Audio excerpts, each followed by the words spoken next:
예적금 금리 때문에 금융위기가 올 수도 있다. 여러분, 이게 사실일까요? 제가 봐서는요, 사실일 가능성도 배제할 수 없습니다. 마치 살얼음판을 걸어가는 느낌이에요. 일단 말입니다. 이거부터 먼저 한번 보시죠. 웰컴저축은행의 예적금 금리입니다. 10%예요. 굉장하죠. 그런데 저축은행이 예적금 금리를 10% 가까이 세운 곳이 한두 곳이 아닙니다. 지금 보시는 것처럼 우리은행 저축은행도 8%고요. 더K저축은행은 7.1%입니다. DB저축은행은 7%고요. 하나저축은행은 6.3%입니다. 일반적으로 저축은행의 평균 정기예금 금리는 4.04%인데 예적금 금리가 굉장히 높죠. 괜찮을까요? 이게 괜찮다고 딱 부러지게 이야기할 수가 없다고 저는 생각을 해요. 왜냐하면 말입니다. 저축은행이 예적금 금리를 올리는 데는 이유가 있거든요. 예, 그 이유가 말입니다. 돈이 빠져나가기 때문이에요. 예, 올 1월부터 시작해서요 4개월 새에 수신액이 5.2%나 빠졌습니다. 6조 3천억 원. 굉장히 많이 빠졌죠. 6월 7월에 조금씩 회복이 된다고 이야기는 하나 예, 그것도 시장이 열려 봐야지 합니다. 지금 6월 7월은 잠정치가 나와 있는 상태거든요. 예, 이렇게 수신액이 빠지니까 예금을 올려서 쉽게 말하면 예적금을 끌어모은다는 이야기잖아요. 예적금을 끌어모아야지 저축은행은 장사를 합니다. 장사를. 쉽게 말하면. 대출을 해줄 돈이 없잖아요. 그래서 예적금을 끌어모아야지 대출을 할 돈이 생기는 겁니다. 예. 그런데 수신액이 점점 줄어드니까 충격이 될 수밖에 없죠. 안 그래도 저축은행은 지금 연체율이 굉장히 높은 상태입니다. 그렇기 때문에 저축은행 입장에서는 돈을 많이 끌어와야 됩니다. 그래서 10% 금리를 준다는 겁니다. 물론 모두가 10% 주는 것은 아니겠죠. 예, 특정 상품, 특판 제품에 대해서만 10%를 주겠죠. 마찬가지 우리은행도 특판 제품에 대해서만 주겠죠. 일반적인 평균 금리는 4.04%니까요. 그렇지만 이 특판이라고 이야기하는 것도요. 결국은 회사 경영 상태에서는 위협을 줄 수가 있습니다. 지금 걱정되는 게 새마을금고도 마찬가지잖아요. 새마을금고도 지금 말입니다. 저축은행의 1년 만기 평균 금리가 4.04%인데 종로 중앙 새마을금고는 7.7% 주겠다. 서빙고 새마을금고, 이태원 일동 새마을금고는 5.53% 주겠다잖아요. 지역금고 중에는요 12곳에서 10%대의 금리를 주겠다고 나와 있고요.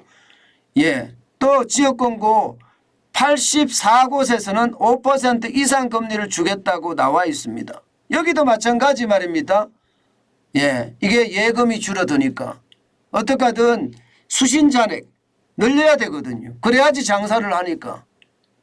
그래서 예금 금리를 많이 주는데 예금 금리를 많이 주는 것까지는 좋은데요. 문제는 연체율이 높아지잖아요. 그리고 연체율이 높아지면 회수가 그만큼 덜 된다는 거예요. 회수가 그만큼 덜 됐을 때 경영상태 괜찮을까요? 자, 여러분 저축은행의 경영상태 잠깐 볼까요? 저축은행 경영상태를 보면 당기순이익이 1분기에 마이너스 523억 원입니다. 지금 2분기도 나오면요. 이게 흑자가 날 수 있는 구조는 아니라는 게 시장의 예측이에요. 한때는 말입니다. 2021년만 하더라도 저축은행의 당기순이익이 1조 9,654억 원까지 갔습니다. 2조 원이에요. 2조 원. 굉장하잖아요. 2022년만 하더라도 1조 5,957억 원이나 됐습니다.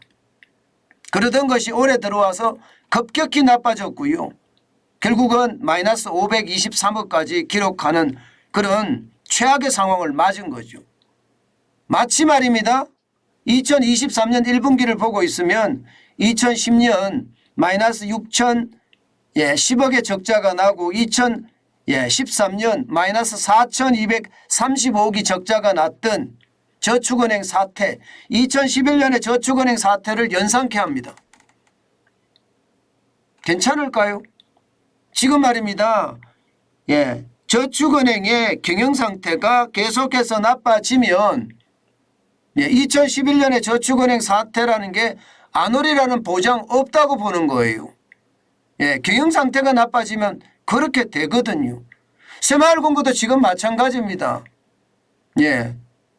예적금 금리를 5% 이상 9%까지 준다고 하는데 과연 말입니다. 경영지표가 괜찮을까? 거기에 대한 두려움, 우려스러움이 계속 커지고 있는 겁니다. 결국 말입니다. 금리는 올릴 수밖에 없고 경영상태는 점점 악화되고 그 끝은 생각을 안 해도 뻔합니다. 시한폭탄이 터지는 거죠. 저는 그래서 여러분들에게 늘 말씀을 드릴 때 저축은행 새마을금고 예적금 금리 많이 준다.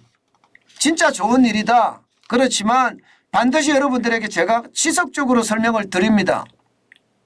예금자 보호 한도가 5천만 원입니다. 5천만 원 이상을 넣지 말라고 말입니다. 특히 말입니다. 이자가 5천만 원 안에는 포함이 되어 있다는 사실도 반드시 아셔야 되고요. 그러면 4,500만 원 정도 넣으면 되겠죠. 10% 금리를 준다 그러면요. 4,500만 원 정도의 금리를 준다 그러면 그러면 5천만 원이 나중에 받을 수도 있겠죠. 중요한 것은 여러분 우리가 분명히 기억해야 될 것은요. 지금 이자를 많이 준다. 예금 금리를 많이 준다. 적금 금리를 많이 준다. 여기에 신나할 수는 없습니다. 반드시 그 기업의 유동성 비율도 알아봐야 되고요. 당연히 이거는 130% 넘는 게 좋다고 제가 계속 말씀드립니다. 100%는 당연히 넘어야 되고요.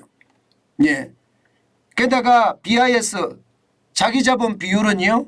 적어도 8%가 아니라 13%가 넘었으면 좋겠다. 부채 비율은 3% 이하가 아니라 2% 이하였으면 좋겠다. 제가 계속 그렇게 말씀을 드리고 있습니다. 반드시 확인을 하고요. 새마을금고든 저축은행이든 저는 갔으면 좋겠어요. 그냥 단순히 말입니다. 시장에 그냥 진입을 했다가 또 남들이 좋다고 하니까 저축은행에 그냥 계속 들어가는 거 저는 절대적으로 반대입니다. 절대적으로. 왜 반대인가 하면요. 시장이라는 게 여러분 내가 시장을 알고 들어갈 때하고요. 내가 시장을 모르고 들어갈 때는 천양지차입니다. 내가 시장을 알고 들어갈 때는 빠지는 어떤 퇴로도 찾을 수가 있거든요.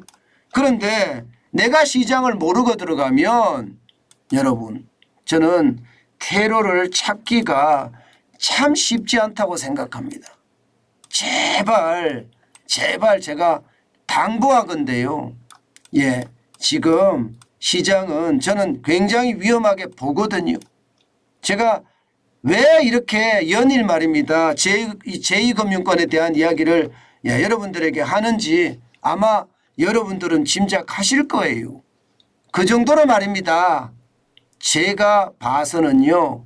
상황이 좋지 않다는 이야기입니다. 그래서 작은 단서가 나오면 제가 여러분들에게 말씀을 드린다고 했는데 지금 그 이야기를 드리고 있는 겁니다. 그만큼 말입니다. 시장이 위험하다 이렇게 생각을 하고 조심하고 조심했으면 좋겠어요. 반드시 내가 알고 저축을 해도 저축을 했으면 좋겠다. 그 말씀 다시 한번 올립니다.